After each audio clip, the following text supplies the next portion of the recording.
Okay. To run through this here. With most of these, like I'm hoping, like some of the parts you're like, oh, that's super easy. We've done this. Like no problem at all. Like A should be a pretty straightforward question, right? C prime of 3.5. Again, make sure you're writing C prime of 3.5 is approximately equal to C of 4 minus C of 3 over 4 minus 3. That is the average rate of change from 3 to 4. And I don't know what it is. Was that 1.6? Cool. And the yeah.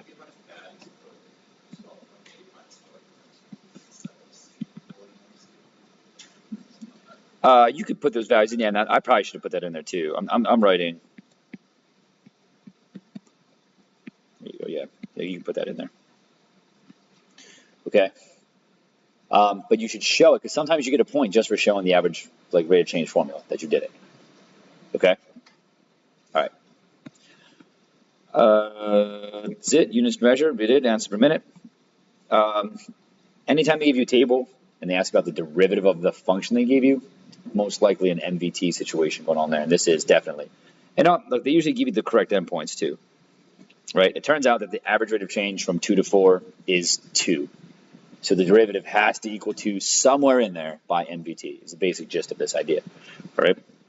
So we're going to write like this. You got to state the conditions though. C of t is differentiable, and thus it is also continuous. So, and thus continuous.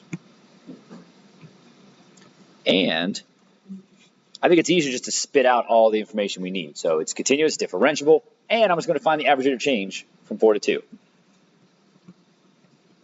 C of 4 minus C of 2 minus 4 minus 2 is 2. Is that okay? All right, so let's pay attention. This is something I was telling you, Logan, too. Like you want to make sure you write this so that you're saying it has to equal 2 at least one time, basically, not everywhere. So you're right, by MVT,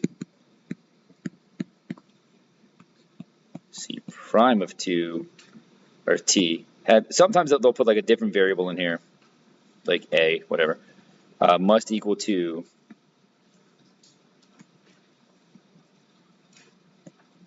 for some A on 0 to 2. No, not 0 to 2, 2 to 4. Does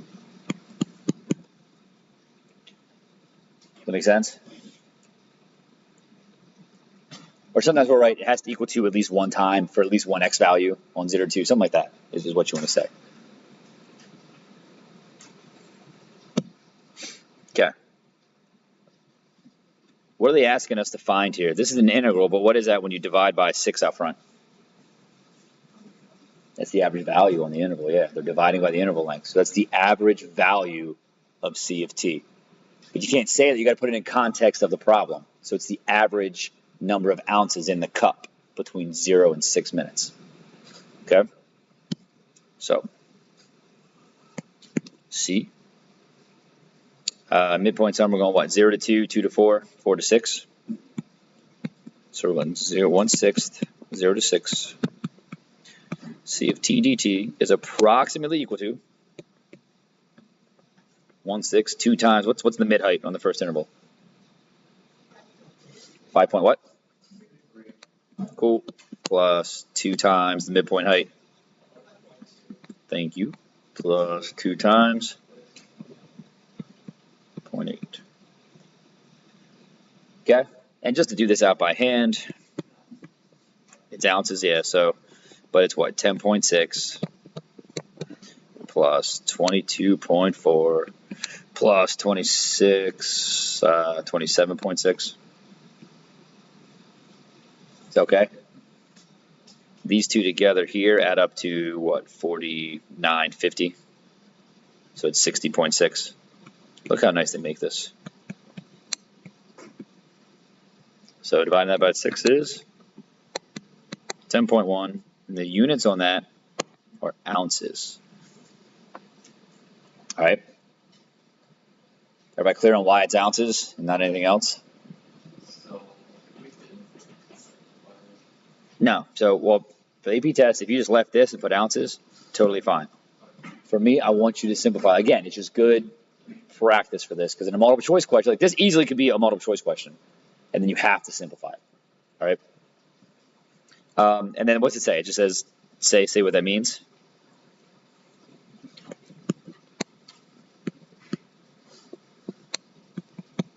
So the average number of ounces in the cup between t equals 0 and t equals 6 minutes is 10.1 ounces. Okay? But you can see the math, a lot of math to do is not very difficult. It's all like arithmetic. It's just understanding the relationships, what they're asking you to do. That's all these free response questions are usually. And then C, now they're giving us an actual function, which we've seen multiple times with these. And they just ask a general question here. Find the rate of change of the amount of coffee in the cup. That's just a derivative of B, right? Because B is the amount of coffee in the cup. So we need B prime of 5. So B prime of T is 0 minus 16 e to the negative 0.4 t times negative 0.4. Okay? So they're going to make you derive and integrate on this test, but not nearly as hard as the stuff that I had you guys doing while we were doing. I made you do way harder questions than they're ever going to ask you on this AP test. You're welcome. So just a lot of times, the biggest mistake kids make here, honestly, is forgetting chain rule. U sub, same thing, forgetting chain rule and integrals. That's like usually where kids mess up, which sucks because if you know what you're doing mostly and you miss that one thing, then you don't get the points for that derivative, especially in the multiple choice question. You miss the whole thing. All right. But either way, everybody okay on why that's a derivative? This is going to be positive 0.4 times 16 is 6.4. Cool. And they want us to, just basically plug in 5. So B prime of 5 is 6.4 e to the negative 2. All right, and the units on that are ounces per minute. Sound good?